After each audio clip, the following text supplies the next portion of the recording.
you to lead us in the blessing, okay? Yeah. Let's everyone stand, okay? Let everybody get. All right, hold it up close to your mouth. Lord, thank you for this day that you've made. Thank you for this fellowship that you've allowed us to attend.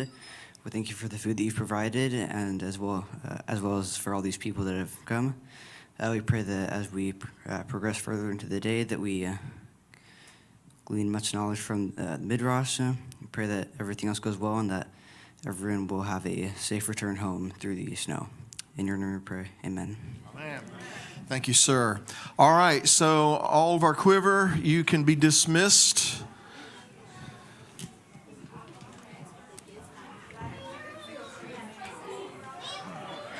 And the littles, hold on just a moment until we get the older ones out.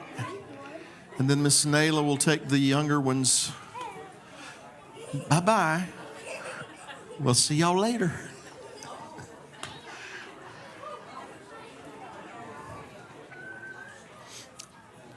Yeah, they have lots of energy now, but they're going to get in the car on the way home and they'll be gone. All righty. So let me know when are we up and running? Okay.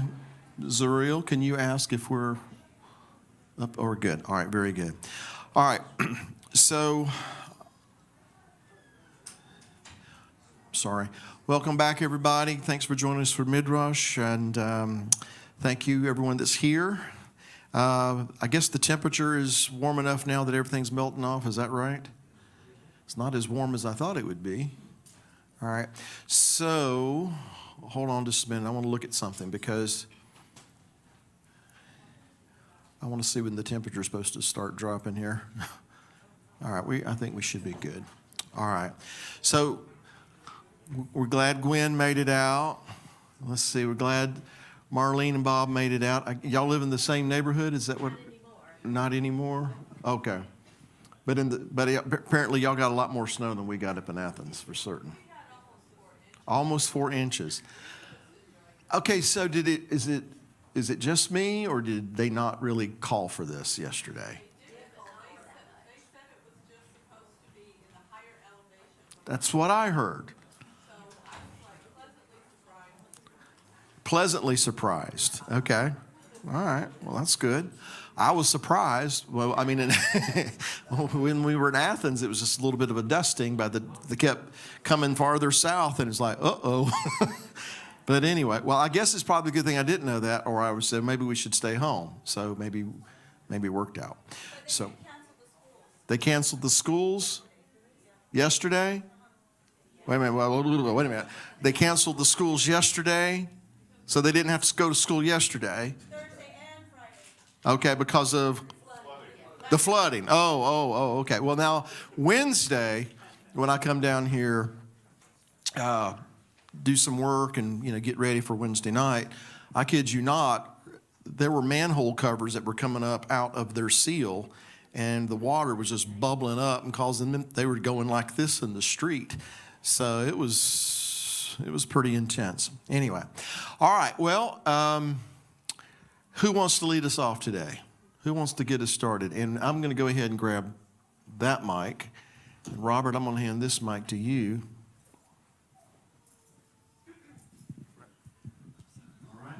So, and also online, if you have some questions, we want to try, if at all possible, to keep them topical to begin with. If you have something off topic, I'm not going to say we won't do it, but I'm going to try to go to the more topical questions first. So if you have questions, you can go ahead and start posting those, and we'll try to get to them as soon as we can. I'm assuming, Jonathan, you're going to put them up on that monitor for me like you've been doing. Because, there's Beth. I was going to say, because I don't see Beth, but there she is. What? Well, you're not where I look. He changed the chairs. It's got me all like discombobulated here, But, all right, well, who wants to start us off? Brother? Thank you. at the beginning, that what I heard while I was on the way here online, thank you for that again, for all of you, thank you. You had said about their comfort zone was to be enslaved, that first generation that came out, however many million, 2, 3. And it reminded me of, there's a study that from 0 to 6, your comfort zone is created in a human and a child. You mean in terms of years? Yes. Okay. Yes. All 0 to 6 years, and you subconsciously will continue to try to recreate that comfort zone, whether it's a good one or not. If it was an abusive comfort zone, you'll try to continue to subconsciously recreate that environment because that's what you were raised in. And I was thinking on the way in when you said that was their comfort zone for however many generations, and I know there's a wonderful debate about how many generations were actually there, but their comfort zone was to be slaved. They were programmed for a couple of generations to be slaved. And the Father taking them out, that generation that came into the promised land didn't know that comfort zone. Their comfort zone was to be wandering, to be looking for a home. And I really appreciated the correlation that the Father, being that good dad that he is, knows this generation could never occupy because they're programmed to not, but to have everything handed to them and not be seeking and searching. I had not heard the former part of your comment there before, but that is interesting, and to me, kind of makes sense, you know. But it also accentuates why he called Avram. He said, "Leave country, family, father's house. Leave everything behind. Leave everything that you're familiar with. Leave it." And you know, Abram, later Abraham, kind of sets the. Yeshua is the standard, but Abraham is the prototype for these things. And you know, we are, if we are in Messiah, we're considered to be the seed of Abraham, and so he is our spiritual father. He is someone we can look to as an example. And to me, he seems to be the one that broke that tie. You know, that he just broke it. He snapped it. He left in every way, not just physically, and he left that all behind. It didn't mean he didn't have things to learn. Didn't mean he had obstacles to overcome. It just means that because his faith propelled him in the direction he went, looking for that city. As you said, those that wandered in the wilderness, they were looking for a homeland. The writer of Hebrews has a lot to say about that and relating it to us. So, very, very interesting comment. I had not heard about those. Well, I've always heard about formative years. You know, the things that we learn in those formative years. I'd never thought about it quite that way. But now, just kind of considering some things in my own life and some of the things that the Father has walked me through, in some cases still trying to, you know, provoke me to overcome, that makes perfect sense. It's a lot of work to overcome it. It takes a lot of effort to overcome it, change that environment. It really does. It is a lot of work, and it will take a lot of effort. But thankfully, I don't have to do it by myself. He gets to help me with that, and in fact, volunteered to help me with that. Right? Amen. All righty. Who was next? Yes. Oh, that lady, that strange lady, that visitor here. I'm sorry, I couldn't resist. You really did open up a can yesterday, didn't you? And it went wrong. But you know what? I'm impressed with your, here I am. Rocking the green. I had a couple questions. Actually, something that you just said. Is it Richard? Clifford, I'm sorry. Clifford, one of the things about abusive relationships is they're not necessarily comfortable in it, but they're familiar with it, and familiarity breeds comfort. And that's why a lot of people that are abused will go back to an abusive relationship, because at least they know what to expect. So the patriarchs. I'm sorry, I don't want to interrupt, but just on that point, so I think I heard this, but I want to clarify, because Beth and I talk about this all the time. How is it that people that are in abusive situations and relationships seem to continue to go back into those kinds of relationships? Maybe with a different person, but the same kind of thing. So say that again, because I just, that makes sense. That clicked with me. Familiarity breeds comfort, and people are, if they're comfortable with something, it's not necessarily that they're comfortable with it, it's that there's no unknowns. They know what to expect in that relationship. And if you know what to expect, you can prepare yourself for it. So even in an abusive relationship, the one that's being abused will boost themselves up because they can take it, even if they can't really take it. They think that they can. But when you take that thought and you put it on the patriarchs, the strength of faith that they had to step out and follow the Father in unfamiliar territory. It'd be like us going to the moon and colonizing there and just saying, okay, God, we're going to live on the moon because that's where you called us, or you've given us the moon. That's the concept for them to go from someplace they'd never been before and say, okay, I'm going to give you this land and I'm going to take you there. No idea. I mean, it'd be like him opening up the sky as far as the water parting and us climbing an escalator to, it's just bizarre the way my mind works anyway. I'm with you. I'm tracking with you. I thought that was really cool to see the strength of the patriarchs in that journey. And I can't remember what the other thing is, so I'll come back later. Sorry. It's all right. Sure. It's your fault, Clifford. I had a couple of things, but the thing that sticks out most is that, especially I really can relate scripturally from a military perspective. It makes a whole lot of sense to me. We can think all day long what it's like to be in the military. We can try to think we can get familiar with it, talk about it, all that stuff, but until you go and you actually go through different training and stuff like that, you really have no idea what it's really like to be a soldier. And then the thought comes to mind as well fortunately in the military you have people who are in leadership who have been and gone through the gauntlet and gone through the trials and gone through whatever they're doing that can kind of pass that down on to you and help you to become what type of soldier that they're trying to mold you into. We as Messianics, as we're growing and we're learning, we have no choice but to rely on the Father and really seek out leadership that we can only look at the book and try to make an idea of what that really looks like. And until we really go through the pressing that he has for us, and there is a foundational group of men and women and families, it makes it difficult for that environment for us to change. The military takes you and they break you down. They take you out of your comfort zone and they wipe your slate clean. They strip you of your identity, of where you came from, everything that you're familiar with.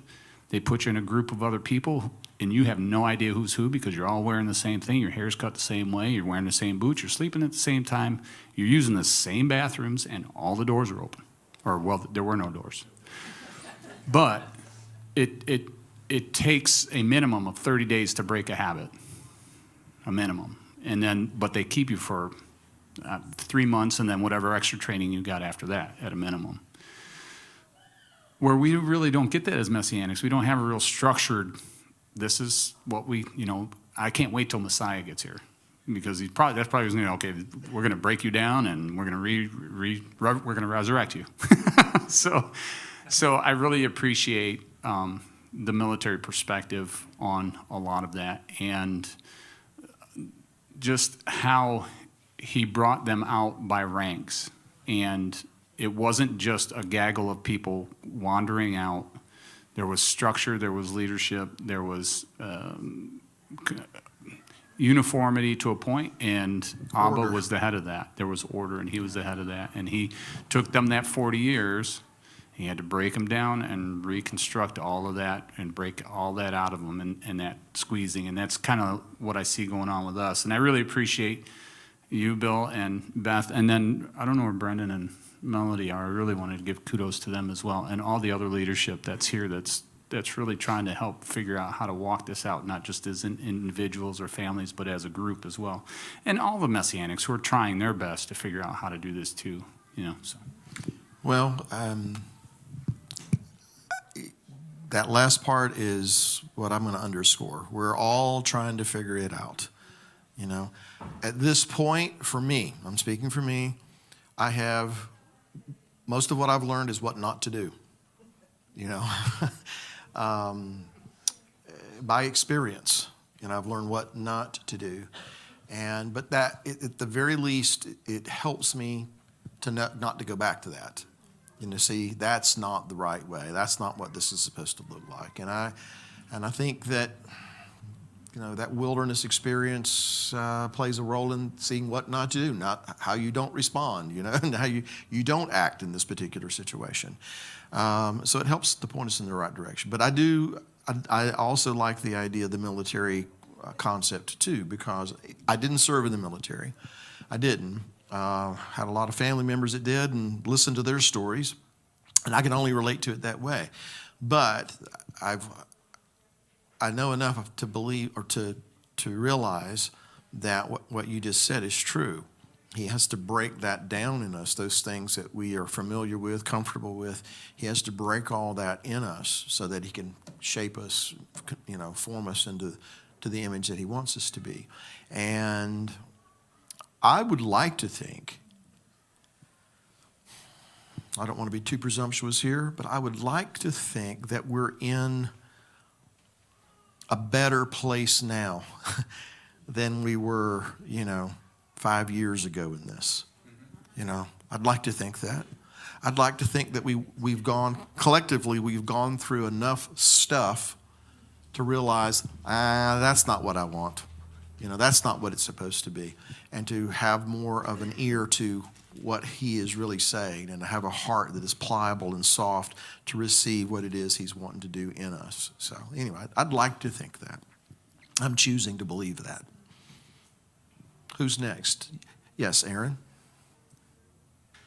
Yeah, I also really found a lot of interesting points in there with it being an army. I guess I had thought of that before, but it just, your message just really just honed in on it. And actually, I was reading a friend of my book that she had written about the different parts of parts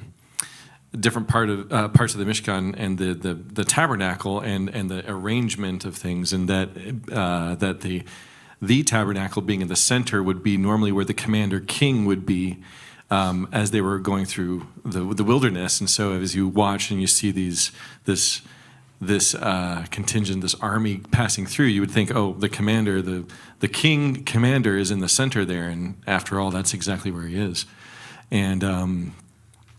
So yeah, and yet, you know, when Balaam looked down, you know, he's proclaiming these things. He's saying, "How goodly are thy tents?" You know, this person who's seeing a military procession, basically, and yet seeing how pleasant they look. It was kind of all these kind of things were working in the last week or so in my heart, which was very. It's boy, to be there would have been amazing. And yet, you know, I probably would have been a griper. Who knows? Everyone griped, you know? No, none of us would have done that. None of us, but everyone else. We would have never complained. But I just wanted to, just say how powerful the message and the messages I've been receiving this past week has been. But the question I had that I was kind of contemplating earlier was, I wonder if you know the timeline of when they left, because I've always thought they leave Egypt and maybe a few days into it, that's when they start getting pursued. But when I'm reading the very first part of the parashah, they're going all the way out to camp from Sukkot, and then setting up camp in Etam. And then Yahweh says, now you're going to be turning. And it seems like this is actually, I don't know, maybe even a month or so of like doing the encampments before Pharaoh finally says, you know what, we better go pursue them. Is there, and then they meet up at the place. Do you have any time frame? And I've got one more question. Well, I wasn't there, so I can't be 100% certain. I will tell you what I think, okay? And this is based on a lot of other things that I've read about it. So back when Moses and Aaron first went into Pharaoh, they said, let us go 3 days' journey into the wilderness that we can keep a feast unto the Lord. At the end of the plagues, Pharaoh summons Moses and it says, go and do as you have said. So, if in between those two statements, there is nothing, no conversation that's recorded anyway that I can detect between Moses and Pharaoh that Moses says, we're going to go back to the land of Canaan. So when Pharaoh says, go and do as you have said, it seems to me that what he is saying is, go that 3 days journey and keep a feast like you said. Okay?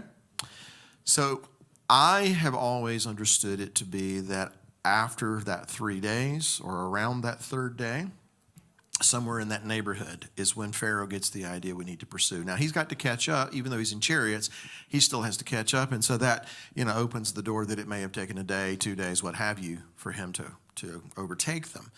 But I don't think it's months. I think it's just a matter of days, to be honest with you.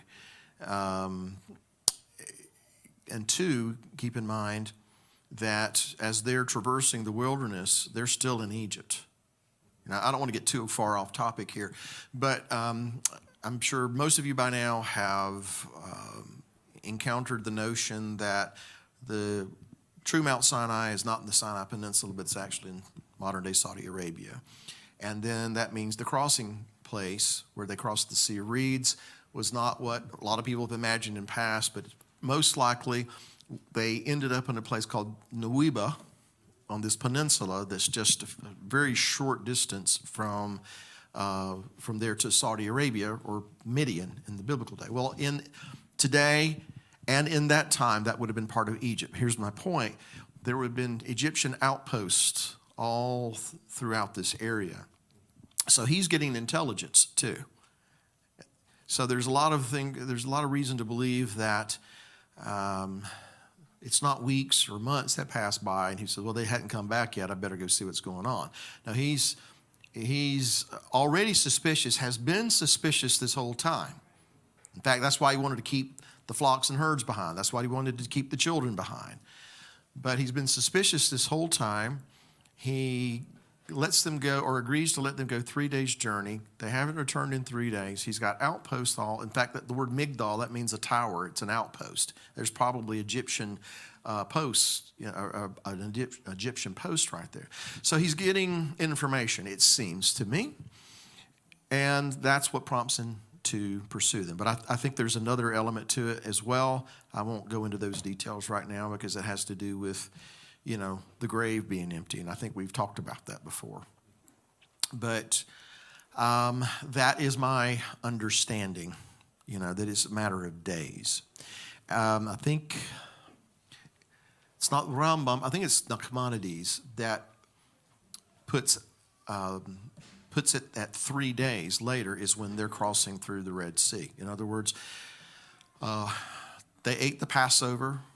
They left that next day, and then on the first day of the week, which will eventually become the first fruits of the barley, is when they came up on the other side of the Red Sea, and the waters had closed in over Pharaoh and his chariots. That's according to Nachmanides. So just a matter of days, all this was said and done. Whether it happened exactly that way or not, again, I don't know. But I don't think it's weeks and months.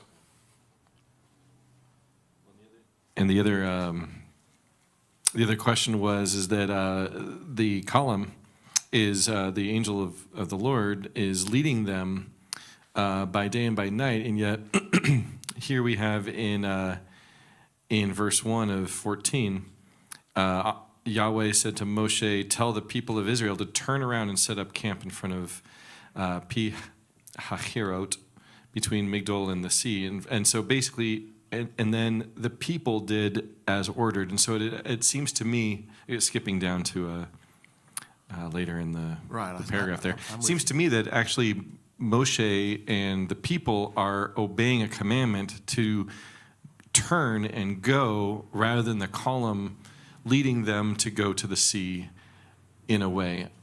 I don't know if there's something there or not, but it kind of stood out at me there. Well, we talked about this a little bit, about that command to tell them to turn, and you read the translation that says turn back, and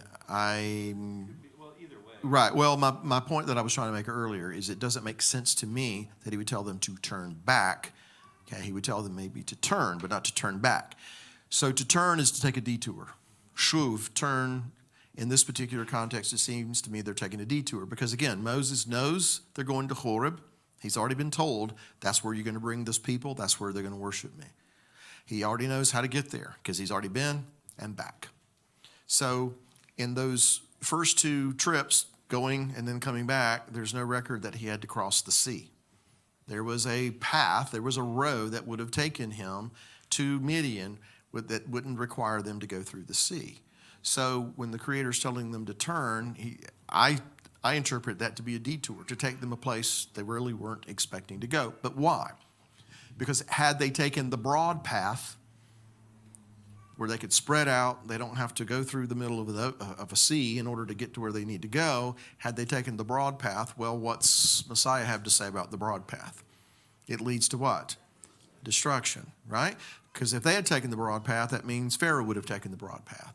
And if they're taking the broad path, that means that not only does Israel have room to maneuver, but so does Pharaoh and his chariots, okay? Because this whole idea here is, as long as Pharaoh is alive, he will lay claim to Israel because he considered them to be his property. They were enslaved to him. And being the jealous husband that the Almighty is, he's not going to share those that are his with anyone else. So he's setting a trap. That's why he tells them to turn. So Pharaoh thinks that the wilderness has shut them in. He's pursuing them. Again, if you're going to take 2 to 3 million people, shove them into a ravine that opens up at the sea, you've just led them into a death trap. Right? No good general is going to do such a thing. And that's why Yul Brynner said that God is not a good general. That's what he said in the movie. So, all right. What? Anyway, he's setting a trap for Pharaoh. So that's why they had to turn. But in setting the trap for Pharaoh, he's also demonstrating to them, you're going to have to trust me if I take you on a detour. So that's what's always stood out to me about that. They're going to take the straight and narrow path because that's the only path that leads to life. If they take the broad path, Pharaoh's going to overtake them and, theoretically anyway, destroy them. But there's also this other idea to consider. He says, I have called my son out of Egypt. Hosea chapter 11, verse 1. In Exodus 3, he tells Moses, Israel is my son, even my firstborn. And so, we've talked about this too. Egypt kind of serves the purpose of being the womb. That's where Jacob and 70 souls go, the seed. But what happens? It multiplies, it forms, it takes shape inside Egypt, inside the womb. But that the predetermined time, because we read it today, they came out the self-same day that he had told Abraham they would be down in this land. When the predetermined day arrives and it's time for his son to come out of Egypt, well, he brings them out of Egypt. And how does he do it? He has them cross through the seabed. The waters have to break, in a sense, because I have called my son out of Egypt. So there's all these layers to what's going on. But in all of it, where you and I are concerned, what speaks to me about that is that we may at times be told to turn, to go into a situation that common sense doesn't like this. Everything we've known in the past doesn't jive with this. He's asking us to do something that's unorthodox, and it is unfamiliar, and it's very uncomfortable. And yet we may find that what he's asking us to do is the only way that leads to life. So anyway, I'm rambling on a little bit. John, speak on. Yes, it's that little button. The only little button that's on there. Sorry. I'm trying to push the button instead of actually moving it up. That's all right. It's been a long long week, hasn't it, John? It's like that Far Side where, anyway, enough of that. No, this is such a rich reading. Just a couple comments. The Pharaoh thing reminds me also of the one in the end whom the Lord will destroy with the breath of his nostrils. And The brightness of his coming. yes. Just a couple comments. We too have been birthed and raised in the world system. And then we come out of Egypt, so to speak. And the world system is the most comfortable thing that we know. And it is difficult to walk in trust because we just want to constantly go back to that for comfort, and because we know and we think we have control of that when we don't. So, I don't know, it's just between that and the griping thing, we think, surely we wouldn't have griped. We would trust God. But how often in our own lives do we gripe about things or we don't trust him? I don't know what you're talking about, John. I'm playing. Yeah, when it comes to jobs or relationships or anything, we tend to look at the world system and start crying and moaning, and instead of just looking to God and realizing that he loves us. And you look in this in these chapters, and the people are complaining and saying, why didn't God kill us back in Egypt? That would have been a lot easier. And yet God has forbearance and actually gives them what they need, which is quail and manna, the things that they griped about. We had bread and meat. Yeah. So it's just encouraging to me to know that he loves us enough and is patient with us in our unbelief and things of that nature. Yeah. But also, if you would care to comment, in chapter 13, verse 21, it says, "And the Lord went before them by day in a pillar of cloud to lead the way, and by night in a pillar of fire to give them light, so as to go by day and night." And then in 14, verse 19, it says, "And the angel of God who went before the camp of Israel moved and went behind them, and the pillar of cloud went from before them and stood behind them. So it came between the camp of the Egyptians and the camp of Israel. Thus it was a cloud of darkness to the one and gave light to the other, so that one did not come near the other all night." So, one is saying that the Lord, and the other is saying the angel of the Lord. So if you just care to comment upon that. And about the cloud or the angel? Both, because Okay. it seems it's talking one of the same, but it uses two different. Well, I know that there is some very, very passionate views on this on both sides of the argument, but I am just convinced that the messenger or the angel of the Lord, when it says that in one instance, and then it says the Lord, I think it's just one and the same. Now the mechanics of it, I won't pretend to understand, but I believe it's one and the same. How do I want to say this? This angel that was in that pillar of cloud was not just, Gabriel delivering a message. It was a lot more than that. In fact, later on, he says, you better respect him, talking to the children of Israel, So again, the mechanics of it, I don't know how it works. I don't pretend to know. This is one of those things that I grasp by faith, that this is a demonstration, a manifestation, whatever word you'd like to use there, of the one true God, and I can't, who am I to put him in a box and say, you can't do that, because it doesn't make sense to me, As far as the cloud itself, one of the things that always strikes me about how it's described in chapter 14, and going back to some things that happened earlier in Egypt, specifically the darkness that can be felt, but in Goshen, they had light, so it's a similar situation. To the Egyptians, it's darkness. To Israel, it is light. And if I recall correctly, when it came to the plague of darkness, when darkness descended upon Egypt, they couldn't venture out of their homes. They couldn't really, it was something that could be felt. They didn't venture out of their homes. And so it kept them separated in that regard. So I've always wondered, and I'll put it that way, I've always wondered if that darkness as far as that happened in Egypt, the plague, wasn't something very, very, very similar to this. I'm not saying the exact, but similar in that it was a manifestation of the presence of the Almighty. It was darkness to them. It was light to his people. Psalm 18, he makes Choshech, which is darkness, his secret place.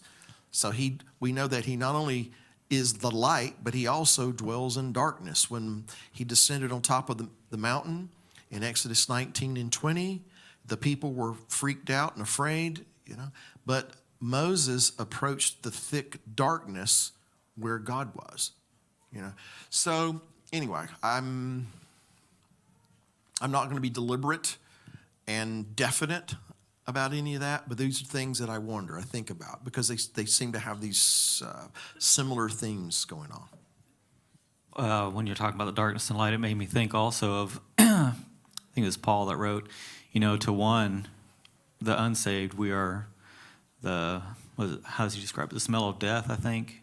But to the other, it is life. And if you can remember, I'm butchering it, but I'm not remembering what you're referring to right off. All right, I'll try and remember. But he's talking about the gospel and how to the unsaved, it is foolishness and like death, I think, and the other. But to the others, those who are being saved, it is life, and it kind of makes me wonder if the darkness and light are kind of like that in this instance, anyway, where the children of Israel, it's life, but to those that are against God, it's a picture of death and destruction. Well, if we're living in a lifestyle that renders and promotes death, then our perception is going to be different than those who are living in and pursuing things that render life. The perception is going to be completely different of the same thing. So there are going to be people, according to what is recorded in the book of Revelation, that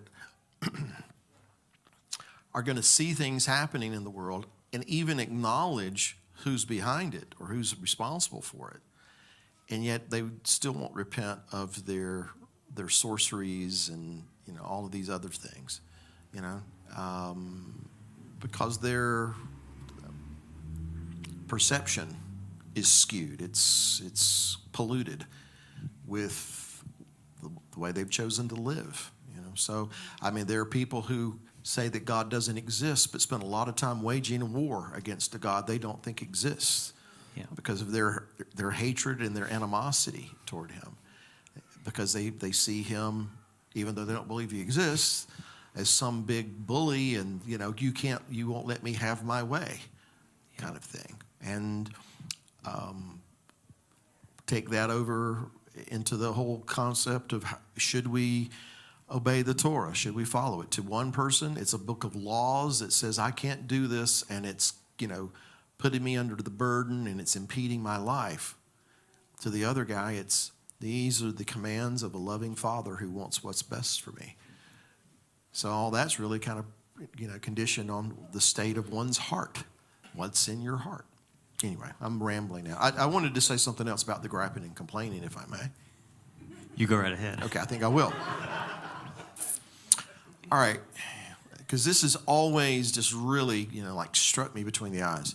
In 1 Corinthians 10, Paul, he says, "Moreover, brethren, I would that you are not ignorant how that all our fathers were under the cloud and all passed through the sea." And the first thing, and this, I don't want to get too far into this, but take note, he's writing to a congregation that we presume is comprised of mostly people who are not ethnically Israeli. They're not Jewish. They're from the different nations, But he refers to them as brethren, and he also says all our fathers. So that little subtle indication that we're all part of the same family. All right? He says how all of our fathers were under the cloud and all passed through the sea, and were all baptized unto Moses in the cloud and in the sea, and did all eat the same spiritual meat, did all drink the same spiritual drink, for they drank of that spiritual rock that followed them, and that rock was the Messiah. Which that's another totally bizarre but fascinating thing to me. But with many of them, God was well pleased. I think that's one of the biggest understatements in all of Scripture. But with many of them, God was not well pleased. How many of them actually went into the land that left Egypt? 2. Out of how many? 2, 3 million? So yeah, that's an understatement, wouldn't you say? But with many of them, God was not well pleased, for they were overthrown in the wilderness. Now these things, and here's my point, were our examples to the intent that we should not lust after evil things as they also lusted. Okay, I feel like a lot of us are past that. That is, we're not lusting after evil things. Neither be idolaters, as were some of them. As it is written, the people sat down to eat and drink and rose up to play. I'd like to think that we're past that. We're not, idolaters. Neither let us commit fornication, as some of them committed and fell in one day 23,000. I hope we're beyond that. Okay. Neither let us tempt Messiah, as some of them also tempted and were destroyed of serpents. I like to think that we don't tempt Messiah. So far, so good. Nor complain. Nor complain, as some of them also complained and were destroyed by the destroyer. Now here was the point I was wanting to make. Think back when they ate the Passover. The blood's on the door. The Creator says, I'm going to pass through the land, and when I see the blood, it'll be a sign between you and me, and I will pass over you, extending the wings, and will not permit the destroyer to enter into your homes. So what's the possibility then that the destroyer that had to pass by their homes because the Creator passed over is the same destroyer that struck those who murmured and complained down in the wilderness? My point, we have to be very careful because Paul said, well, let me finish what he says here. Now, all these things happen to them for examples, and they are written for our admonition, upon whom the ends of the world or the age has come. Wherefore, let him that thinks he stands take heed lest he fall. So Paul is saying, number one, look back to all these things that happened to them. I would suggest that includes what led up to the Exodus, what happened at the Exodus, and all the things that happened afterwards, even though he's talking more specifically about the things that happened afterwards. And so here's what we understand. They trusted God to deliver them from Egypt. They trusted him because they placed their confidence in the blood of the Lamb to forgive us of our sins and to deliver us from the bondage of sin. But when they got in the wilderness, many of those same people did not trust him to finish the job. They didn't have confidence that he could finish what he started. And I've said it, I bet you many of you have said it too. When we get into situations where it's overwhelming, things aren't going right or not the way we think they should go, what have you. And I have had, there have been times in my life where I thought, so what was this all about? You just brought me this far to dump me off here? And what I have expressed in that attitude is the same thing that eventually led to their destruction. I trusted him to deliver me from the bondage of my sin, but I can't trust him to finish the job that he started in me. Now, maybe you've never thought anything like that. I certainly have at times. But that's why Paul said, make sure, guys, that you see these things, look at what they did. And here's what Paul's saying. Look at the mistakes they made and don't repeat the mistakes they made. This was written down for those upon whom the ends of the age have come. He says, I believe that that's speaking to us. So that would seem to me that we are going to be given the opportunity to either not repeat their mistakes or repeat their mistakes. Does that make sense to you? The destroyer destroyed those that complained. So all of us have complained, and as John said, thank you that he's merciful, compassionate, long-suffering. He's on our side. He's for us. He's not against us. But at the same time, we need to be careful not to let our grumbling and complaining spread because it acts like a cancer. When we start grumbling and complaining and we find a sensitive ear to that, a sympathetic ear to that, and they start grumbling and complaining, and it ain't going to be long before there's going to be a lot of grumbling and complaining, and then we've got a mess, don't we? So we need to just make sure, and I'm talking to me too, we need to make sure that we're careful not to rush to murmuring and complaining and grumbling in our tents. You brought us out here in the wilderness to kill us, because he didn't. I'll get to who's next in just a moment. Let me read something here. Psalm 136:13 says, "The Most High divides the Red Sea into parts." And some rabbinic commentaries say the Red Sea was divided for each tribe. What are your thoughts on this? My thoughts are going to be limited to what it says in the scripture here, which let's go and read what it says, and then I'll comment.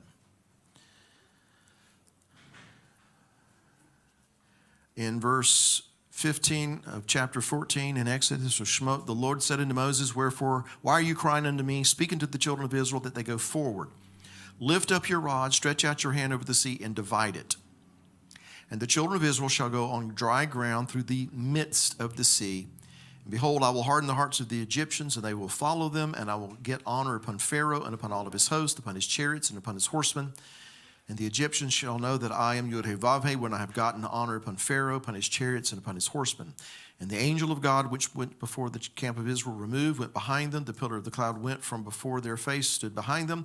And it came between the camp of the Egyptians and the camp of Israel. It was a cloud and darkness to them, but it gave light by night to Israel, so that the one came not near the other all the night. And Moses stretched out his hand over the sea, and the Lord caused the sea to go back by a strong east wind all that night, and made the sea dry land, and the waters were divided. And the children of Israel went into the midst of the sea upon the dry ground, and the waters were a wall unto them on their right hand and on their left. And so that there strongly suggests to me that it was a path cut through the sea, and there was a wall on this side, and there was a wall on that side.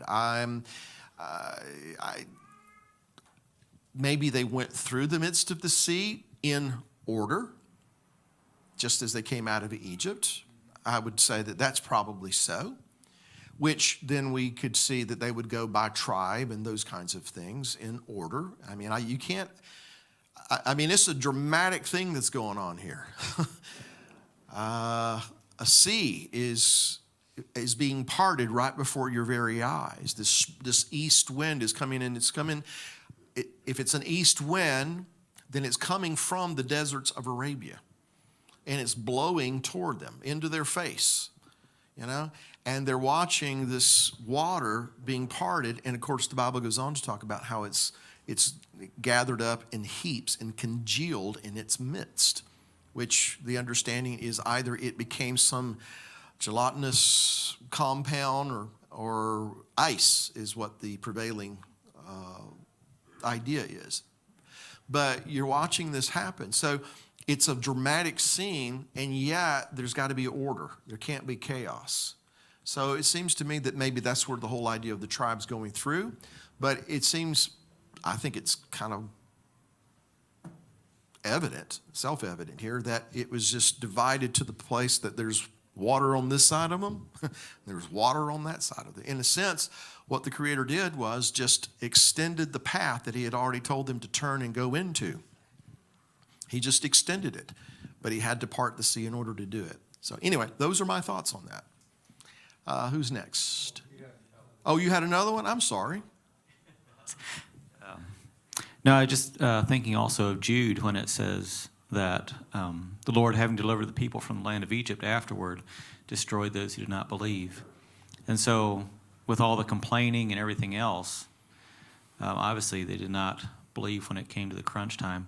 And it makes me think of my own life. It's very easy in one sense to believe that God forgives me of my sins or things of that nature, something that I can't necessarily see with my eyes. So it's just like, oh, okay, he did that, great. But I can't necessarily observe it. But when it comes to things that I can observe, like lack of food or lack of job or contention between me and a relationship or something like that, it's a lot harder to it's a lot harder to not trust what my eyes see and realize that God is in control of all things, and that I should submit to his authority and trust that he can work it out for his glory, and not just, that makes sense. Mm-hmm.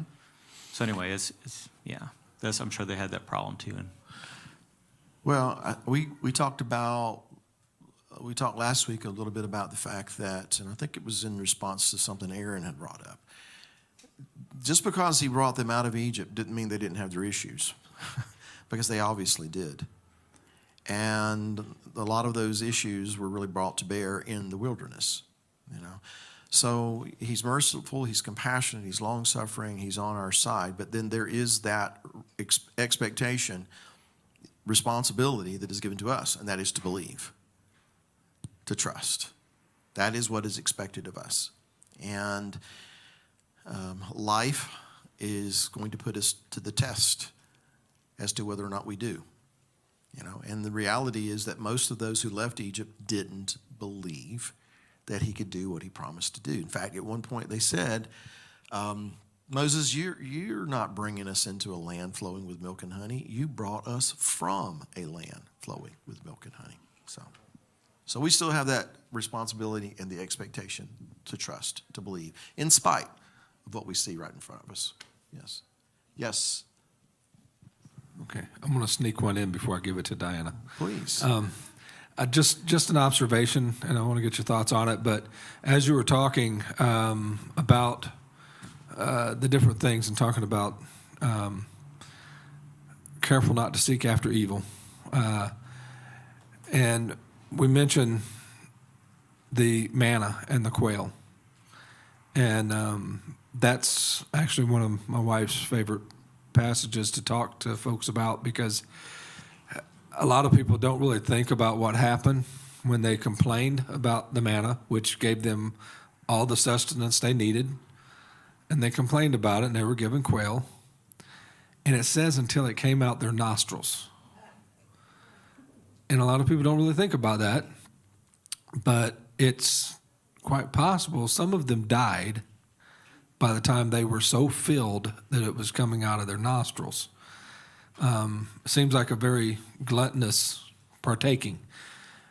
The thought that came to my mind with that was, when you talk about lusting after evil, sometimes the evil we lust after any other time or in any other way would be perfectly fine, because there's nothing in Scripture against us eating quail. It's the attitude that it was done with. So I think that and what was behind their request. Because if you read, there was 2 times he gave them quail. And I think this is the second time, and I'm going off the top of my head here. It is, okay. So when you read that, number one, it was, you know what, in Egypt, we had fresh fish, we had leeks and melons and cucumbers and garlic. We had all that stuff, and it was all provided for us. And this bread that you're giving us, we're tired of it. We're bored with it. We're sick of it. We're up to here with it. So we want some meat. So it was not just that they wanted the meat, it's that they were disdaining the manna. They were rejecting what the Creator was giving them, and were lusting after what Egypt had provided for them. So when you read the account, you will see that a wind brought the quail in, and then look at how that wind is described. It comes from the direction of the sea. What sea? The one they just passed through not too long before. In other words, the wind came from the direction of Egypt, suggesting at the very least that the quail came from Egypt. Okay? So you want what Egypt provides for you? I'll give you what Egypt provides for you until it is coming out of your nostrils and it is loathsome to you. And while the meat was in their teeth, they were struck. So you're right. There are things that happen there. It's that at any other point, it would have been perfectly normal, lawful for them to consume quail. By the way, Also think about this. When they left Egypt, they didn't leave one hoof behind. That means they had flocks and herds with them. They had a source for meat. But they weren't just lusting after meat, they were lusting after what Egypt provided. So that was the issue. So again, nothing wrong with eating quail. You know, if you got the patience to clean all them little birdies, go for it, you know. But in that scenario, it wasn't that they just wanted the quail. It's not that they just wanted meat. They disdained what the Almighty provided. They rejected what He was providing for them. And if you also consider what the manna is emblematic of, later on, Yeshua, when they saw the manna at first, they said manhu. That's where we get the idea of manna, manhu, which it could be what is it or who is He? Who is He? And then later, what does Yeshua say? I'm the bread that your fathers ate in the wilderness. And how did they view the bread that they ate in the wilderness? They disdained it. They would rather have what Egypt had to offer. So there's a pattern they're messing with too here. So there's a lot of layers to it, but absolutely right. It's the thing that is evil is not that it's all evil all the time. It's the context and the scenario and the situation that we're looking at. And it's rejecting what He offers us because we want what we want. Thank you for bringing that up. Yes, Diana. Just flip that little tab up. There you go. I got it. Could it be, besides the grumbling and the complaining, that they were complaining to Moshe instead of Yahweh, and Yahweh was upset because they were seeing Moshe as their God instead of complaining to Yahweh Himself?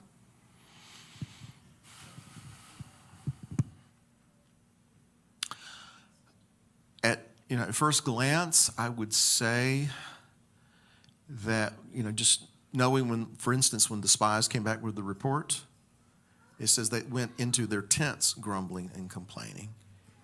Not necessarily that they were going to Moses directly to complain, but they were going in their tents and they were murmuring in their tents. And Moses tells them later, He heard you murmuring in your tents. So I don't know that, generally speaking, that would be the case. Now, there may be some instance, and it's not coming to mind right now, that, and I mean, because we know they did go to Moses and complain, and Moses went and complained to the Creator, so to speak, like the waters when they came out of the wilderness and they were thirsty. They were complaining to Moses. Moses passes that along. So I guess there's a possibility of that, but it just seems that in general, he was not unaware of their complaining and their murmuring and their grumbling. I tend to think that it was kind of cumulative. It built and built and built and built in spite of every time they had an issue, every time they had a need, He met that need. And by the way, once they passed through the sea and Miriam and her ladies got their tambourines and they started singing and dancing and celebrating, the horse and rider He's cast into the sea. Saw this great, wonderful miracle of deliverance. Do you know how long it was before they started complaining? 3 days. 3 days. So we're dealing with a group of people who, not unlike you and me, have an attitude of, what have you done for me lately? And after a while, it seems to me that builds and builds and builds and builds until, they're rejecting what He's offering them in deference to what Egypt can offer, So I guess what I'm trying to say is, He was not unaware of their complaints and their grumbling. He was patient, long-suffering. But after a while, it kind of built up, and He said, enough of this. These people, they hardened their hearts against Him. That's my view, anyway. Clifford, yes, sir.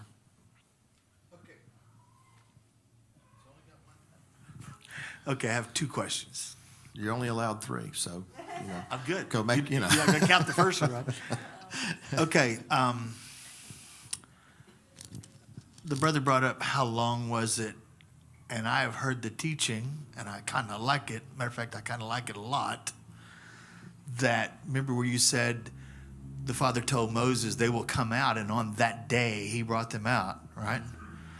Well, I've heard Pesach, Passover, to the day they were at Sinai was 50 days.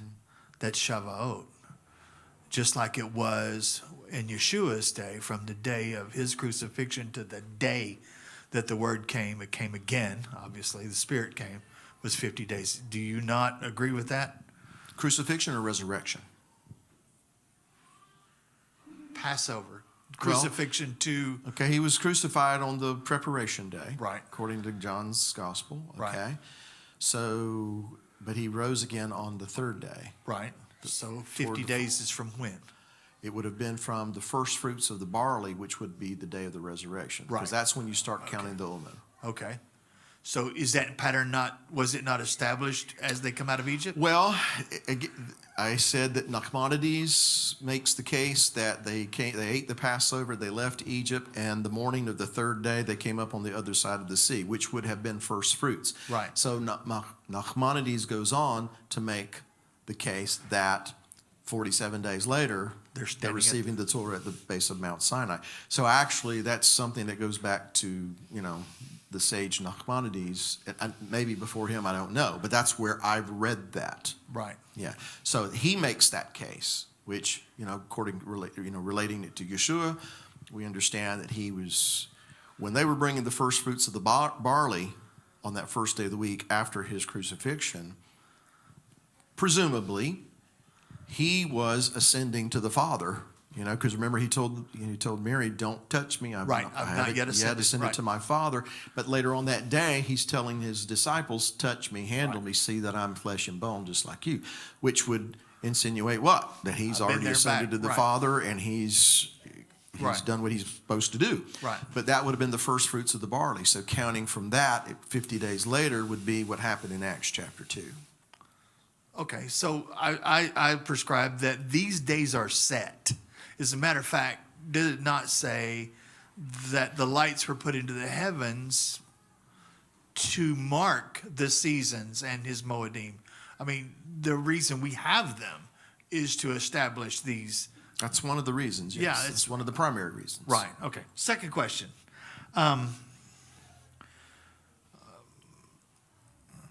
Mumbling and complaining. A lot of people get together and they're together for a short time, and it's easy to mumble and complain and find compatriots to mumble and complain with. Yeah. Okay, that ticklish ear. But if we're apart, set aside, and Moses later does it, we begin to hold each other accountable. And I think even in the New Testament, one of the little books says, confessing your sins one to another that you might grow thereby. You're holding each other accountable with love, lifting each other up to nip that issue in the bud. And organizations tend to be a one-day thing, right? And there's no accountability. You just show up. Yeah. And you put on that cloak of whatever, righteousness, if you will. But the rest of the week, there's no accountability one to another. Well,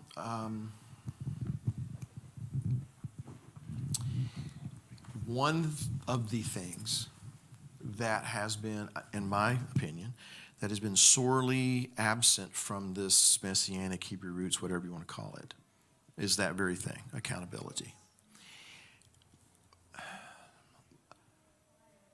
In part because a lot of these little groups started not because people who were discontented, but because people who were malcontented. And there is a difference. In fact, we were talking about this the other day, weren't we? Discontent, you're not happy with the way things are. You realize there must be something better than this. You're discontented. But a malcontent is someone who's angry about it. They're venomous almost. They want revenge. These are malcontents. All right? I'm going to get in trouble for this. But there have been a lot of these little groups that were not comprised of discontented people. A lot of them were comprised of malcontented people. angry. They told us lies. They didn't do us right. This, that, and the other. They kept this from us. Da, da, da, da, da. And I think all of us, to some degree, have gone through that stage of being angry. I certainly was. There was several months in my life, I didn't want to be around people. I didn't want to talk to anybody. I didn't want to go in a church or a congregation. I'm like, the whole lot of you. I didn't want to be around anybody. Okay? Now, I wasn't discontent during that stage. I was a malcontent. And it was not good to be around me because I was poisonous. No comments from the peanut gallery here. All right. No, but it's true though. Right. And what is the old saying? Hurt people, right? Okay. That doesn't justify it. Okay. So here's where I was going with this. I want to be careful. I don't want to just assume anything here. But based on my experience, 20-something years in this, whatever this is, I have encountered a lot of discontented people, and I've encountered a lot of malcontents. And the malcontent, they will not be accountable to anybody because that person told me wrong or that person did this, and they won't be accountable, and they don't want any kind of leadership. They don't want any kind of structure. They want to blow in and they want to blow out as it suits them. But those people will continue to drift and drift and drift, and they go from place to place to place and place. All right? So there has been, I think, it's been sorely lacking in this community that notion, truth, that we need accountability, one to the other. I need to be able to have a relationship with you that if I see something and you see something in me, that we can go together in the right spirit and with love, okay? But I think a key component of this is not if I'm malcontented. It's the wrong spirit. I'm not going to build you up. I'm going to tear you down, So there has to be that, we have to be able to be accountable for ourselves too, I have to be real about who and what I am and where I am and all these things. And we need a good dose of humility. We all need a good dose of humility. And I'm not talking about the feigned kind. I'm not talking about the faux. Thank you. That was the word I was looking for. Because there are those who, I'm just so humble. I just want to be so humble. I just want to be so this. And if you have to keep talking about how I just want to be so this, it tells me you're not that. It's apples and oranges. It's like, I've said before, if you have to put on your business card that you're an apostle or a prophet, you're probably not an apostle or a prophet. If you have to trumpet how humble you are, you're probably not really all that humble. So we all need a good dose of humility. We need to be honest with ourselves, about ourselves, and we do need to recognize that there has to be accountability between you and me. Corporately, there needs to be accountability. There needs to be someone who says yes or no, and we have to be agreeable to that, even if we're not agreeing with the yes or the no. And you and I were talking at Oneg about some other things that, we're trying to figure out here in this whole thing, and how we establish a proper model of those true worshipers who worship in spirit and in truth. Well, let's add to the mix there. There has to be that accountability. We have to be accountable to Him. We have to be accountable to one another, and we have to have the right spirit about it. Well, I could go on, but that's been missing. And so, my hope, my prayer is that the Father is assembling a group of people here who understand that. We figured out that don't work. That doesn't work. Let's find that place that does work. And when we humble ourselves before Him and we allow we are truly accountable to him, and then can be accountable to one another. Therefore, you and I build trust between one another. And I know that if you speak into my life, you're not trying to tear me down. You're not trying to keep me under your thumb. You're on my side, and you're trying to see me become what the Father wants me to be. That's going to go a long way in seeing some of these other things that need to happen occur. I'm sorry, I'm rambling a little bit here, but I hope that made sense. Okay. In that family, you talk about us getting ready for that next move. We look like an army, but we're not an army. Military people are accountable to one another. I'm depending on you to cover my back. Yeah. They can't hear you, so I'm just going to summarize what you just said. I'm sorry. That's because they're going to be posting, what did he say? What did he say? He was just agreeing with me.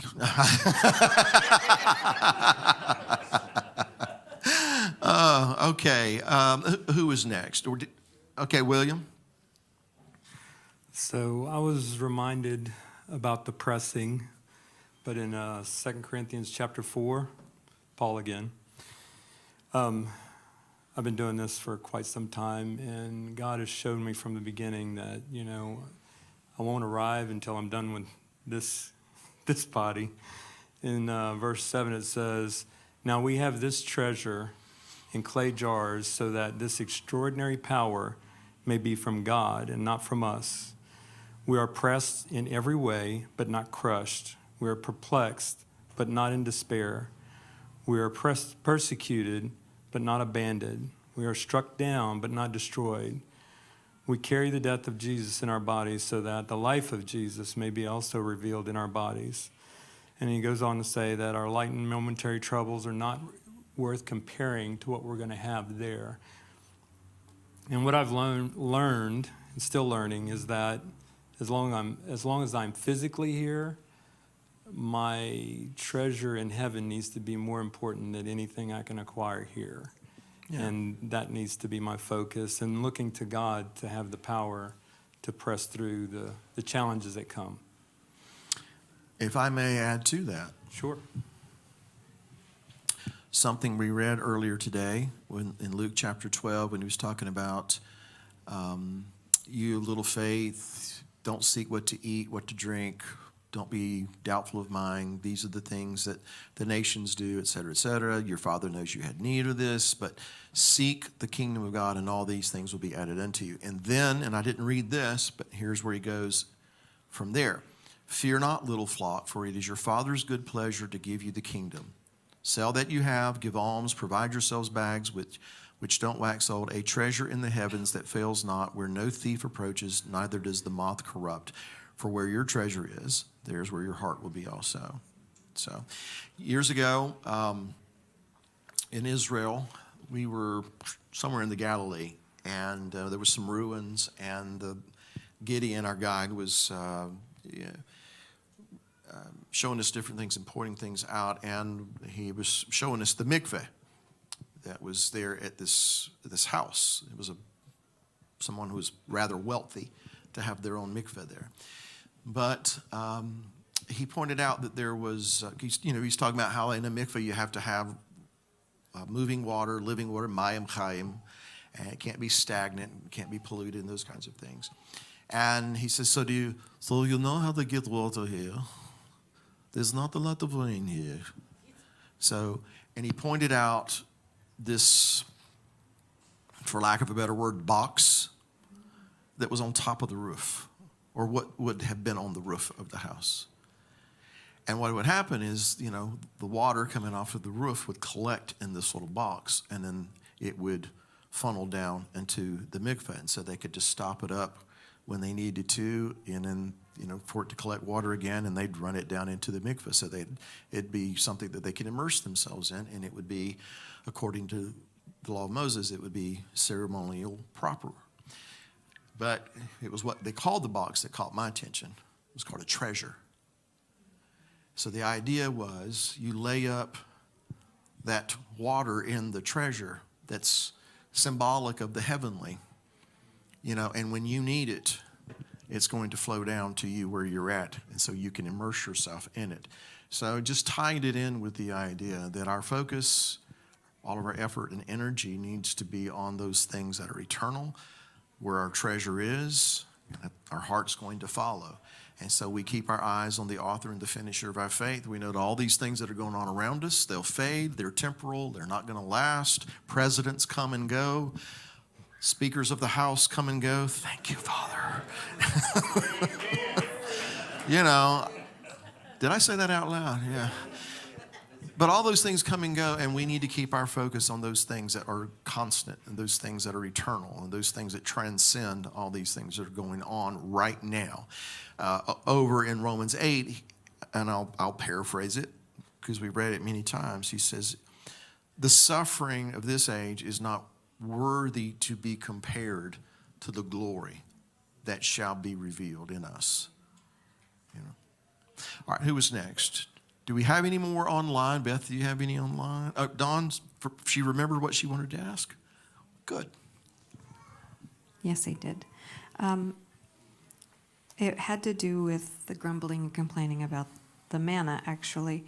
And it made me realize that a lot of us, especially in America or any of the countries that are wealthy, are not necessarily ready for an Exodus experience. Because if you can imagine, there's a milk drink called Ensure that has, it's usually for older people, and it has like lots of vitamins and minerals and everything basically that a body needs. And if you can imagine having to drink Ensure for the rest of your life and getting nothing else, just Ensure, would you be happy and content with that? Or would you be a month into it going, ugh, I don't like this milk anymore. I want something. Can I bring my coffee with me? No. So I started thinking about that. If I had to drink Ensure the rest of my life, I'd probably be going, oh, if I had my own garden, I could have grown this and I could have had that. And so it kind of brought a whole line of things, you know, kind of fell into place there with how am I going to word this? How we are right now, anybody that is in debt is a slave to the system. If you have any debt, you are, it says, what does the word say? You are indentured servant. Yeah, so if you owe any money, and then I started realizing that people that rely on government for food, shelter, medical, anybody that's on Medicaid, or you get money, that we are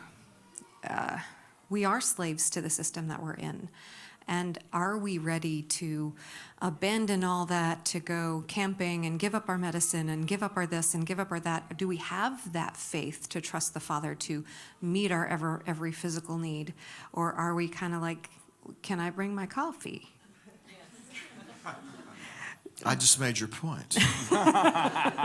And then I think about like the kids in Africa that are starving to death, and that perspective of, gosh, you know, an Ensure drink 3 times a day with all the vitamins and minerals my body could ever need and be able to grow up big and strong. And then I feel like a real big schmuck because I'm thinking over here, you know, Ensure, yuck. When, you know, I think I need to have a perspective change. Even though I am one of these people, I am one of the first to admit that we have as Americans, we have no real frame of reference when it comes to being deprived, suffering, doing without. Even the poorest among us is wealthy by far compared to some of those people you described in some of these other countries. You know, Sukkot is always gives us a glimpse into that as far as I'm concerned, you know. And I'm going to include myself in this. A few years ago, Sukkot was not the season of our joy. It was the season of hell, you know. I wasn't supposed to say that, was I? And it's not because the Father ordained it to be a season of joy. It's just because of how people dealt with it, you know. And it made it hellish, and it was everything but joyous. In part, because of we didn't get our way. Things didn't go the way we wanted them to go, you know, or that person did this or that person said that. And that goes back to the whole grumbling and complaining thing. This is the point I'm making.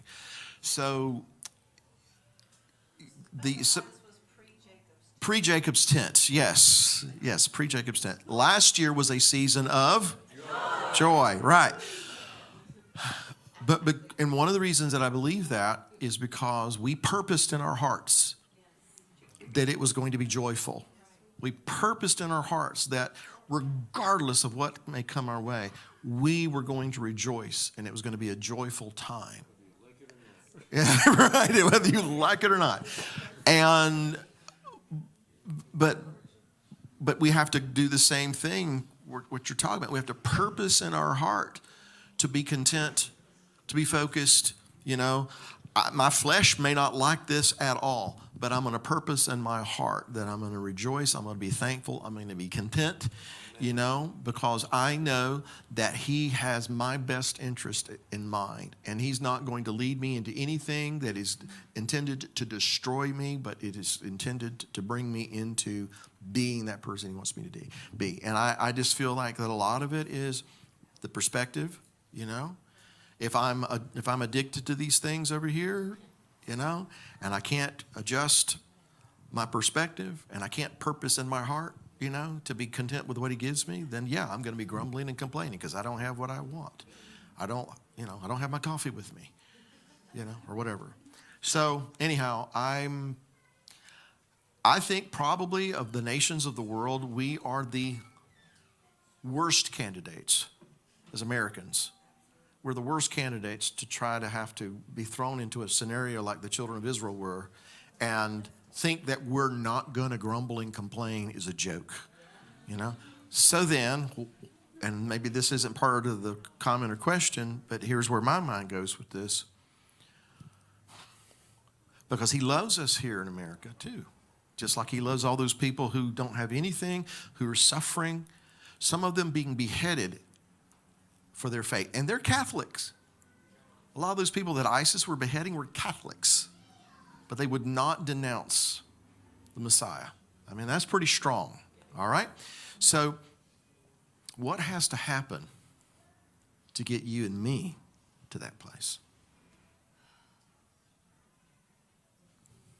I'm not necessarily asking for a response, Nate.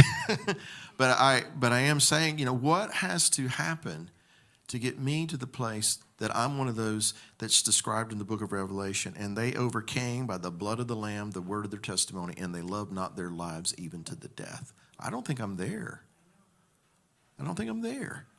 But that's where I've got to go. That's where I've got to get to. So anyway, somebody next, and then I got a question up here, and you got a couple. So I'll take one more in-house. Yes, ma'am. Oh, never mind. I just saw the hand back there. Go ahead, Warren. And I'll come to you, Marlene. Earlier today, when you were speaking about Yeshua asking Shimon Kefa, who do men say that I am? And then the revelation of it, right? We've always, at least I've always attributed the gates of Sheol, the gates of hell, as, the enemy's dominion, the gates open, and, he unleashes his minions upon you, and those are going to be the things that aren't going to be able to overcome you, right? Be able to overcome his assembly. When you were saying that today, there was a different perspective that I had. And the perspective was that he's established his congregation, but the enemy's dominion is this earth. It's not hell currently, right? So, well, he's, the prince of this world is how Yeshua refers to him. Right. To me, I guess, I don't know if it's a revelation, but just the idea of that the death penalty was not going to have dominion over his people, right? The true church any longer, right? That those gates of hell, because of the work that he was going to accomplish, right? That he's saying that God had revealed, right? Flesh and blood didn't reveal this. The perspective that I got, in essence, is that the gates of hell, that death penalty, is no longer going to have dominion control over the church, over his people. It's not that the enemy is going to open these gates and unleash hell upon the church. To me, it was, and thinking about it today, it's just a different perspective of that death penalty that has taken grip over his people for so long because of that finished work that was going to happen was not going to be able to have dominion over his people any longer. I think what you're describing is a different facet of the same diamond. You know, I agree with you. He said, I've overcome the world, therefore we have the authority because we are in him and he is in us to overcome the world. You know, that consequence, that penalty, you know, that sentence has no authority over us if we're in him. You know, he is the resurrection and the life. So it's part of that same, you know, it's a characteristic and an attribute, benefit, if you want to use that term, of being part of his body, that is founded on the fact that he is the Messiah and the Son of the living God, that death is not going to have dominion over us. Right. The world doesn't have to have dominion over us. We can overcome the world because he overcome the world. Right. And I think the difference was the thought growing up in church of the gates of hell was always attributed to Satan's dominion. Right. That area was always his area of dominion, that he unleashed the gates, you know, and released that onto God's people, as opposed to. Yeah, that's what I was saying, that, you know, I grew up in an environment that we were all just hanging on by our fingernails. You know, it was always the devil did this and Satan did that, and we had a flat tire on the way to the congregation today, and so the devil's just really working against us. And it was always that he was attacking us. You know, he was coming against us. And I'm not saying that doesn't happen, but it was always, in my view, it was like we're just kind of hanging on. What I was trying to bring out earlier is that the kingdom of heaven is designed not to sit still and wait for the adversary to attack us. We're supposed to be, well, in one parable, he likens it this way. The leaven, how it goes and moves through the whole lump, he likens that to the kingdom of God. That it's like the leaven that works in that lump. It permeates that entire lump. So the action of the leavening action is moving, advancing, permeating, influencing. So the kingdom of heaven is designed to be on the move. And that's the point I was trying to make. Whereas my background, your background were similar. You know, we were always, the devil's on the attack. Well, we're actually supposed to be on the attack. We're supposed to be overcoming. We're supposed to be taking ground. So again, the other that you mentioned is not, it's like I said, it's a different facet of the same diamond. It's an attribute of the kingdom, that the world doesn't have to have dominion over us. We've been given the power to become the sons of God, and so consequently have authority over the things and the dominions in this world. So, Marlene, and then I'm going to take some from online. This is in relation to really what the whole conversation is like. And something you said earlier, you said trials reveal. And I really like that because, you know, a lot of times we look at a trial as that's the subject, is the trial, but it's not. It's the trial is actually like a verb that reveals the subject, you know, from us. And even what you said about Sukkot, you know, this is our season of joy. In order to be able to have that season of joy, you have the whole cycle of the feast. And I look at it at every year, you start that cycle over. It's kind of like in the winter, he's preparing the soil for the trial that's going to come forward, and through the feast days, that whole feast, the cycle, if you follow that, he will reveal in you, you will repent, and then you can have that season of joy.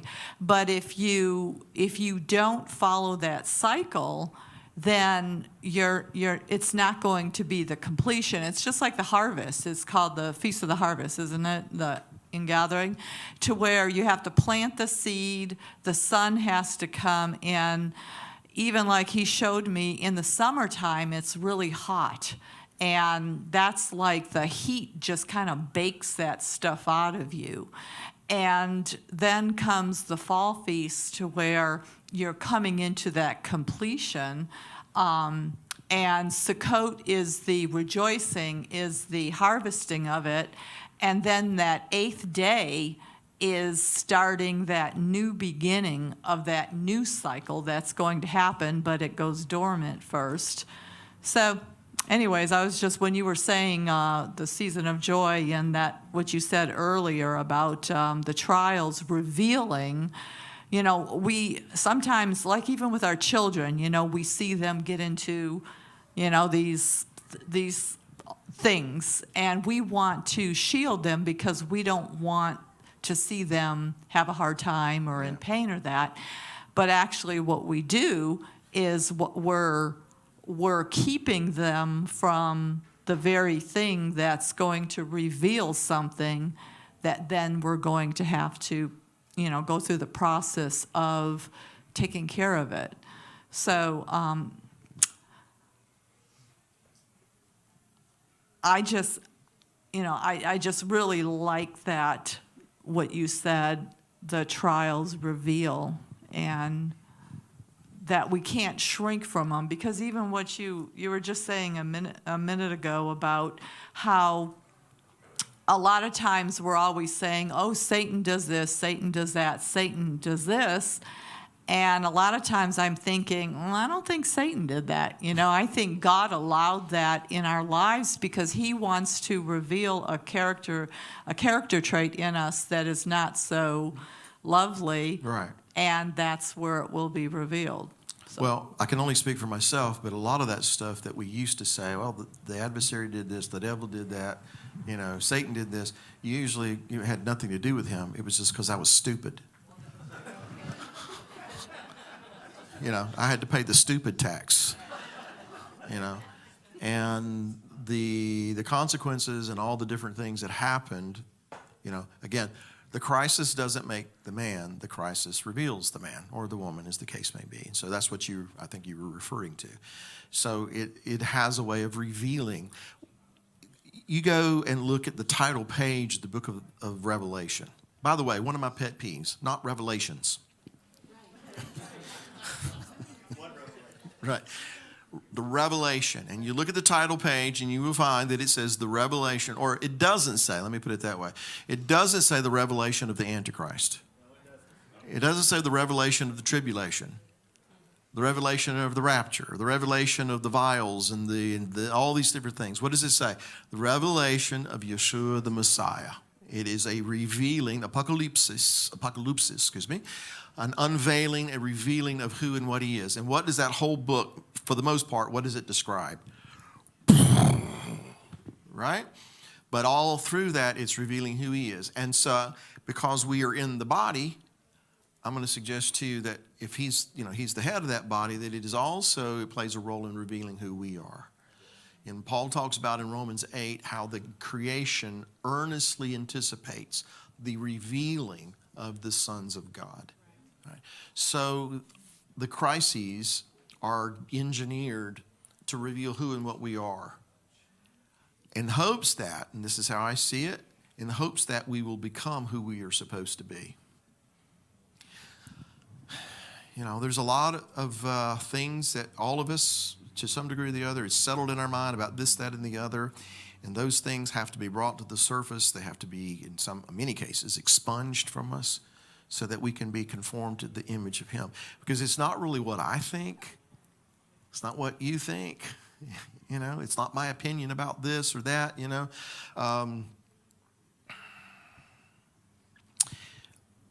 This is going to sound like I'm jumping off into something else, but in my mind, it's connected, you know. 4 years ago, however long it was, you know, the president, when he was running, I was not on the train, okay? And, in fact, I was very, very adamantly not on the train. But because I had certain opinions and thoughts and this, that, and the other. But what I've come to realize is it's not about the person, it's about the purpose. Big difference. So I had to get on board with the purpose, has nothing to do with the person, all right? So I had to kind of change my way of thinking and looking at some things, that his thoughts are not my thoughts, his ways not my ways. But what he says and what he purposed, that's what I need to get on board with. And so the crises will occur, the tribulations, the trials will come into my life to kind of bring all that stuff to the surface, you know.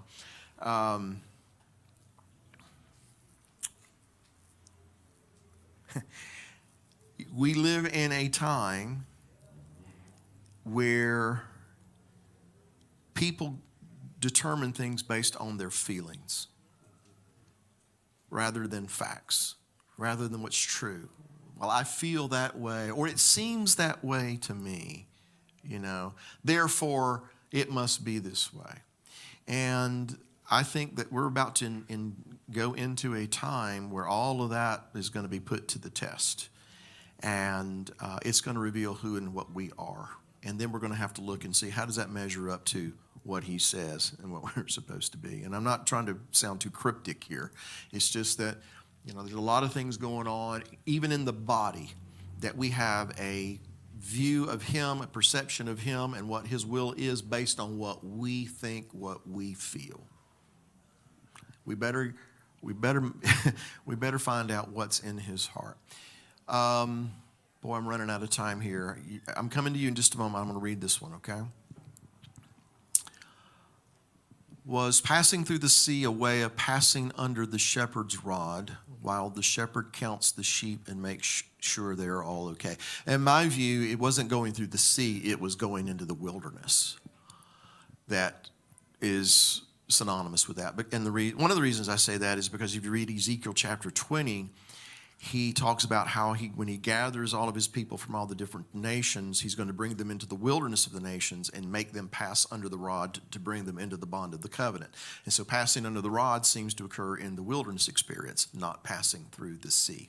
So that would be my answer to that. Beth? Okay, Wanda on YouTube asks, since they had taken all their flocks with them, why did Adonai have to send quail to feed them?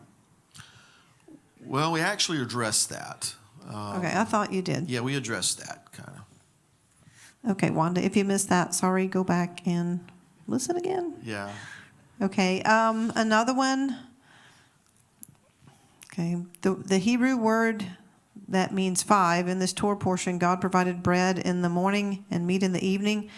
Interesting, Yeshua fed the 5,000 with bread and meat, and they also had to be in groups. There's a question there, but I'm not sure. I mean, he has a question mark, but I don't know what the question is. It seems like an observation to me, so we'll go to the Okay. next one. He posted on Facebook too. You want to make sure he got access. Okay. Well, did I miss the question? It just seems like he's making an observation there. No, Just making I a don't correlation. see a question. It does seem more like an observation that maybe he's relating the meaning of the word 5 in Right. this Torah portion with Yeshua feeding the 5,000. Right, that's what it Bread seems. and meat, being in groups, maybe tying that to what you talked about earlier this morning. He also, I guess it's another comment. Also interesting, it says the Lord wanted to test their faithfulness and test if they would obey his instructions. Same guy. Okay, another question. Logan asks, what are your thoughts on the Wadi, the Israelites being trapped in, being Wadi Watir? I'm pretty much convinced that's where they were. Okay. Because what he's referring to is the Wadi Watir opens up into what's called the Nuweiba Peninsula. And this is the area that a lot of people are convinced now this is where they pitched their camp there by Baal Zephon and Migdal before they crossed the sea. So I'm convinced. Jim and Penny Caldwell, we're not close friends, but we're friends, and these are the people that lived in Saudi Arabia back in the 80s. They took all the pictures that everybody else has used, and now, others are going over into Saudi Arabia to investigate the Mount Sinai site. Well, starting there, how did they get there from Egypt if they took these other courses that, traditional sites or crossing sites? Didn't make any sense. And so Nuweiba is a peninsula in Egypt that is just a very, very short distance from Saudi Arabia And in fact, my understanding is that the water there is very shallow, and there's actually a bed that grows from Egypt over to Saudi Arabia. So Wadi Watir is that gorge that they would have gone down into when he told them in Exodus 14 to turn. Okay. Interesting. Okay, Stacy says, what is the paleo meaning of quail? Birds, spirits? Don't know. Okay. Sorry, Stacy. Okay. And I mean, I'd have to go look up the word quail and put it back in paleo and then maybe, deduce something from it. But, I don't know. That's not something that I can answer on the fly. Okay. Barry Goodson has a question, comment. Hello, Barry. Yeah, Barry was here with us from New York, but before, but I imagine the weather's probably prevented him from getting back. So anyway, hi, Barry. And his question, comment is regarding Michael Rood and what I guess you were saying earlier. He said, I knew I shouldn't have said that. But actually, no, it's positive. He says, I know he has issues, but I have learned much from him. Okay, nobody shoot me. I'm just reading the question. This is going to get back to Michael in a totally different way. I know. Anna Lil, we are not trashing Michael. We love you both very, very much. You guys know that. Yes. So we're on your side. Anyway, if there is a side to be chosen. I know but he says, but I have learned much from him. See, I told you it was good. Barry says he's learned very much from Michael Rood. He says, and through him I met you, Bill. So if not for him, I wouldn't know about Jacob's tent now.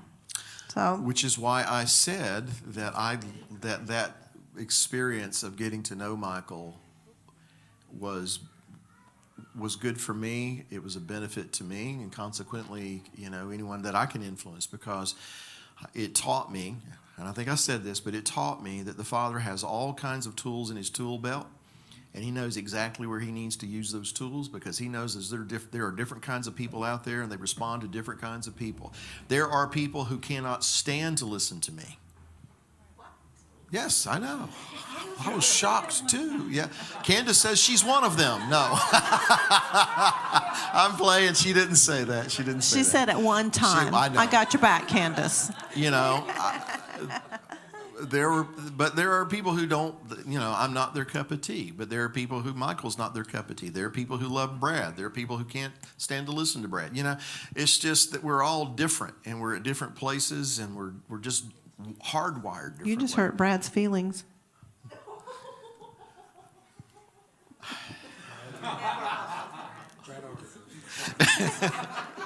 Brad. Call him later, Brad. I'll. Okay, Robert has some on. No, did you? No, hold on. I'm going to finish what I'm saying here. Oh, I'm sorry. I thought you were through. I'm so sorry. I wasn't through. I wasn't done. I was going to say that my point, Barry, and I want to make sure you got this, was that not to accentuate,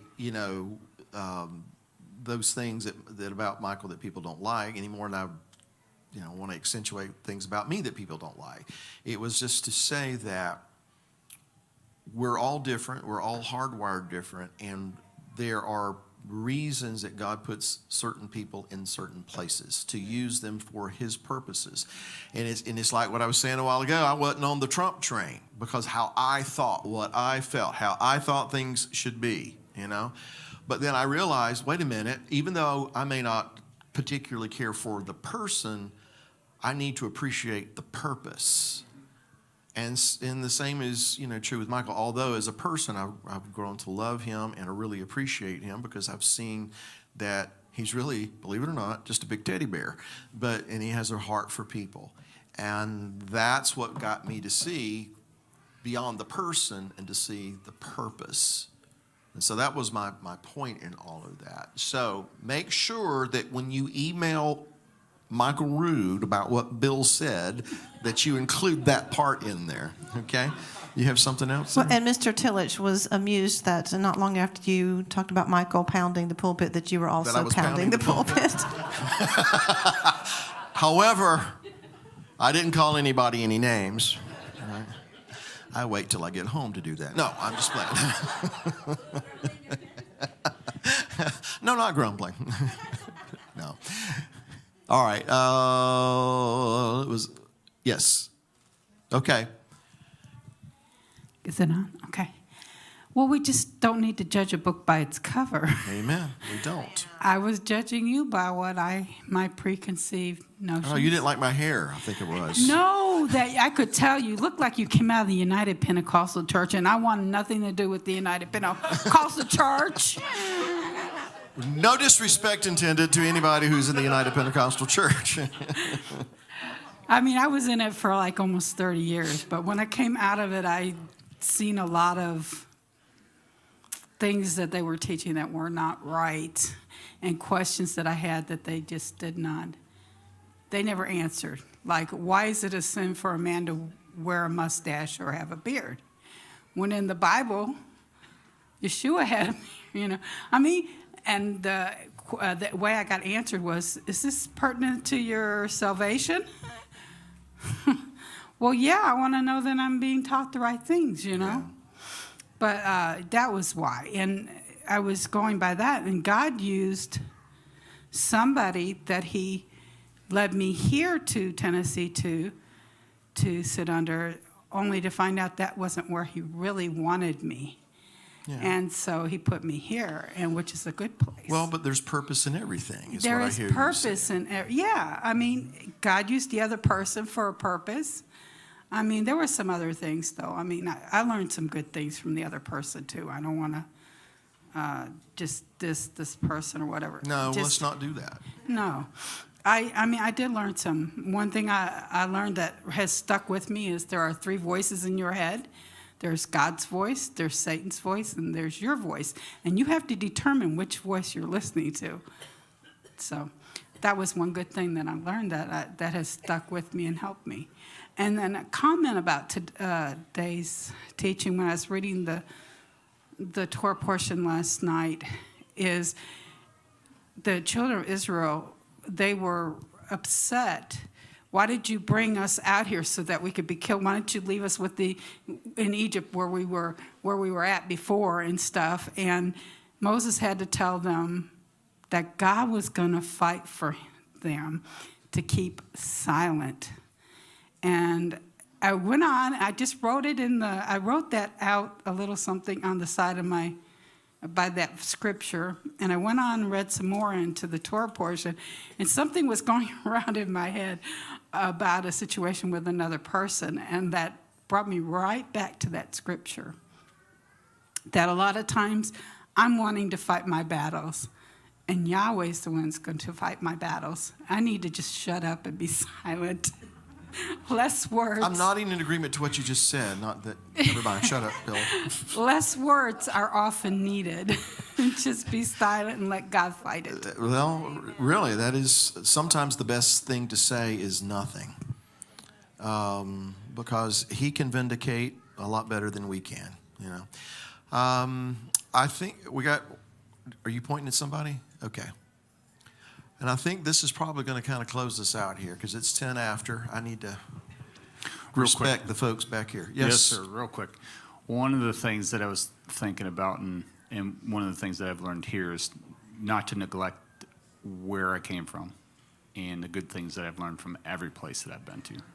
The main thing that what brings this thought process is that, because this was a military type thing, the military, there are many different facets of the military. There's a lot of uniformity, but it's not even really conformity even in the military, because in different groups throughout, in the infantry, they have a blue cord on their lapel or on their shoulder. Other parts don't wear that. There's different changes throughout it, but they all get along with each other. They might pick on each other or whatever, but they get along with each other. Even though they're different branches, they got different personalities. If they were fighting and arguing with each other in the same squad, just because this one's a gunner and this one's a whatever, there's no way our military could ever stand any kind of a force. And us as believers in Messiah, if we can learn to trust our commander-in-chief and learn to trust one another and have each other's backs, we're not all going to be cookie cutter. Yeah. Like we're not going to be all the same. But we love each other. We're trying to follow the same Messiah. Right. If we can start to think that way instead of poking at each other in a negative manner, we could do great things on the earth. And What I wanted to say when I raised my hand earlier was that when you asked about how do we get to a place to where we're not grumbling and complaining, I was going to say, I would rather learn how to do that of my own volition before the Father gets a hold of me and makes me have to do it. Yeah, there's a lot of things that fall under that would apply to. Yeah. Well, it's almost a quarter after. I'm going to call it a day. And I think it's been a good day. Mike Shaw, would you dismiss us in prayer, brother? Okay. Hold on just a minute. Before you do that, I have a special request here. Missy, who couldn't be here because I guess the weather, the road got closed or something was what I was told. She said that at the end of the, where did it go? Missy says, conclusion to this week's Parsha. The God of Moses is God.